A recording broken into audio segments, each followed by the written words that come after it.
कर्ण और कृष्ण थे भाई, महाभारत का सबसे बड़ा राज। ये बात सभी जानते होंगे कि कर्ण जो था वो कुंती का पुत्र था, यानी इस नाते वो अर्जुन का भाई हुआ।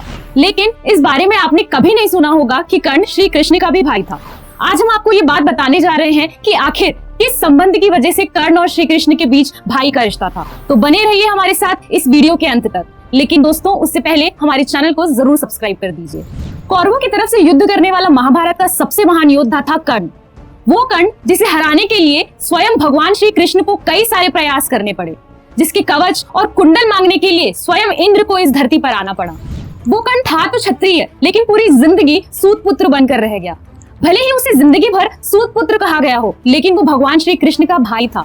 दरअसल पांडवों की माँ कुंती श्री कृष्ण के पिता वासुदेव की बहन थी। श्री कृष्ण इसी रिश्ते की वजह से कुंती को बुआ कहकर बुलाया करते थे, और कर्ण कुंती का पुत्र था। इस रिश्ते की वजह से कर्ण श्री कृष्ण का भाई हुआ। कर्ण को जिंदगी भर सूत पुत्र कहा गया, लेकिन उसके जैसा महान योद्धा शायद ही इस धरती में कोई हुआ हो।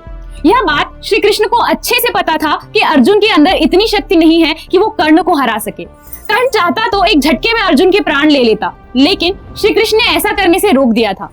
युद्ध के दौरान अगर कर्ण का रथ दलदल में नहीं फंसता तो शायद अर्जुन कभी कर्ण को नहीं मार सकता था। अगर युद्ध को सही नियम से लड़ा जाता तो कर्ण का वध संभव ही नहीं था। वीर धनुर्धर सूर्यपुत्र कर्ण की कहानी रश्मि रथी में बताई गई है। जब पांडवों के गुरु द्रोणाचार्य ने कर्ण को शिक्षा देने से मना कर दिया तो कर्ण ब्राह्मण का भेष बनाकर परशुराम के पास जा पहुंचा। परशुराम ने कर्ण को कई सारी विद्याएं सिखाई और अंत में कर्ण को एक विजय धनुष दिया जो अचूक था।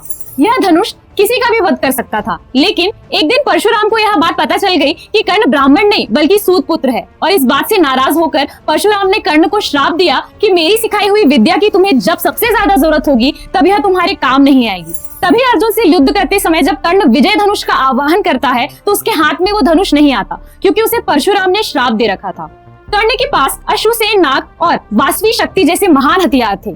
वासवी शक्ति एक ऐसा अस्त्र था जिसे कोई बच नहीं सकता था, और कर्ण ने इसे अर्जुन को मारने के लिए रख रखा था। लेकिन फिर कर्ण ने इसका इस्तेमाल भीम के पुत्र घटोत्कच पर किया था। कर्ण के पास आग्नेयास्त्र, पाशुपास्त्र, रुद्रास्त्र, ब्रह्मास्त्र, ब्रह्मशिरास्त्र, ब्रह्मांड अस्त्र, भार्गव अस्त्र, गरुड़ अस्त्र, नागस्त्र और नागपाश अस्त्र और भी कई दिव्य अस्त्र थे, जिसे मंत्रों से प्रकट कर संधान मतलब धनुष पर बाण रखने का काम किया जा सकता था।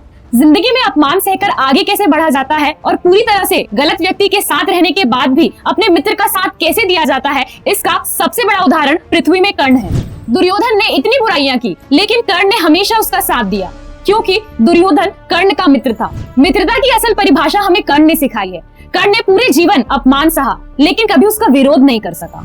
कर्ण के जीवन का सबसे बड़ा दुख था कि जब द्रौपदी का चीरहरण हो रहा था वो कुछ बोल नहीं पाया, और इसका जिक्र उसने श्री कृष्ण से किया था। यहाँ तक कि उस वक्त उसने द्रौपदी का मजाक भी उड़ाया था, और उसे यह दुख जिंदगी भर रह गया। कर्ण महाभारत का वो योद्धा था जिसने अधर्म यानी दुर्योधन की ओर से युद्ध लड़ा था, लेकिन कभी भी युद्ध नीति को भंग नहीं किया, और ना ही कौरव सेना के सेनापति रहते हुए कोई छल होने दिया। एक क्षत्रिय होते हुए भी अपने भाइयों के बीच सूत पुत्र जैसे शब्द सुनने के बाद भी कर्ण ने कभी किसी को कुछ नहीं कहा और हमेशा धर्म के रास्ते पर चलने का प्रयास किया।